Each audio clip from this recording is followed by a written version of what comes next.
дар мавҷ барномаи иттилоотии хабар.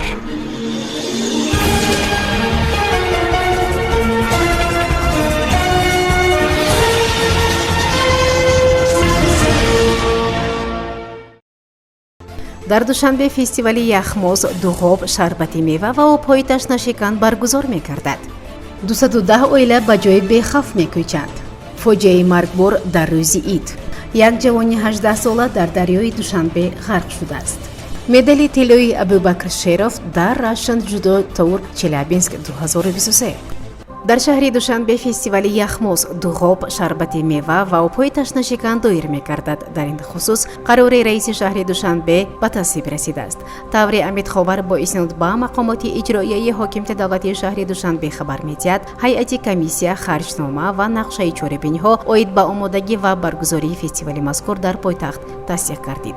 ёдовар мешавем ки тибқи ҷадвали баргузории фестивал, намоиш, ид, озмунҳои анъана ва ҳунарҳои мардумӣ ва ҷашну солгардҳо дар ҷумҳурии Тоҷикистон барои соли 2023 шанбе 1 моҳи июл дар ҷумҳурии Тоҷикистон фестивали яхмоз, дуғоб, шарбати мева ва обҳои ташнашикан, инчунин озмуни қаннодӣ ва ҳалвопазӣ доир мекардад.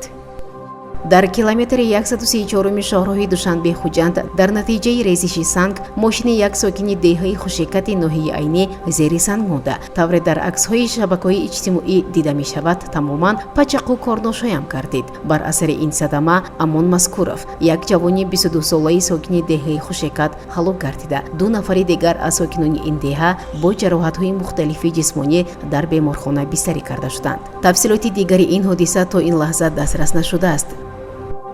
комиссияи ҳукуматии бартарафсозии паёмадҳои сел дар ноҳияи Роштқалъаи вилояти Мухтори Кӯҳисони Бадахшон хисороти воридшударо ҳисоб мекунад. интизор меравад ки 210 хонаводаро масъулин ба ҷойҳои бехавф кӯчонанд. дар ин бора Умеда Юсуфӣ, сухангӯи кумитаи ҳолатҳои фавқулодда ва мудофиаи гражданӣ ба Азия Плюс хабар додааст. ба гуфтаи масъулин, санаи 27 июн дар натиҷаи якбора гарм шудани ҳаво, обшавии бо суръати пиряхҳо, баландшавии оби дарёи Шоҳдара ва омадани сел дар деҳаи Меденвети деҳоти барвози ноҳияи Роштқалъаи вилояти Мухтори Кӯҳисони Бадахшон офати табиӣ рух дод. офати табиӣ ба чандин хонаи истиқоматии аҳолӣ, роҳу пулҳо, иншооти иҷтимоӣ ва заминҳои кишоварзӣ зарар расонид, хабар медиҳад манбаъ. дастур дода шудааст ки барои таъмини бехатарии аъзои 210 оилаи дар назди соҳили Шоҳдара ҷойгир шуда, аз ҷумла ба ҷойҳои бехавф кӯчонидан, бо маводи ғизоӣ ва дигар шароити зарурии зиндагӣ таъмин кардани онҳо, инчунин барқарор намудани хонаҳои осебдида, чораҳои бетаъхир андешида шаванд, омадааст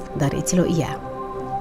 таври кумитаи ҳолатҳои фавқулодда ва мудофиаи граждании кишвар хабар медиҳад, як ҷавони 18 солаи сокини пойтахт санаи 27 июн ҳангоми аз соҳил ба соҳили дигар гузаштан дар дарёи Душанбе ғарқ шудааст. шоми 27 июн дар ин бора ба шӯъбаи навбардории кумита хабар расид. маълум гардид ки ҷавон ҳангоми аз як соҳил ба соҳили дигар гузаштан тариқи бетонпораҳои чоркунҷа ба об афтода ҳалок шудааст, омадааст дар хабар. гуфта мешавад, ҷасади ҷавон санаи 28 июн дарёфт шуда ба мақомоти ҳифзи ҳуқуқ супорида шудааст.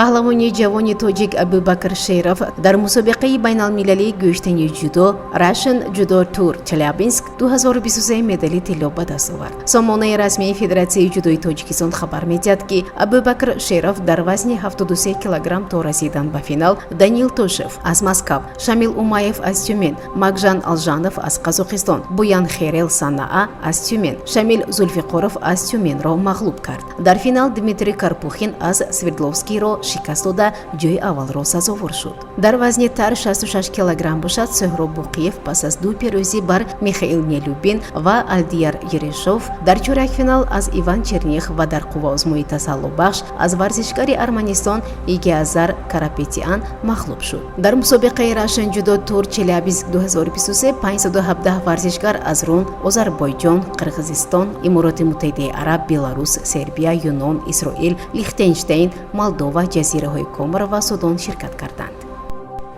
дар мавҷ барномаи иттилоотии хабар.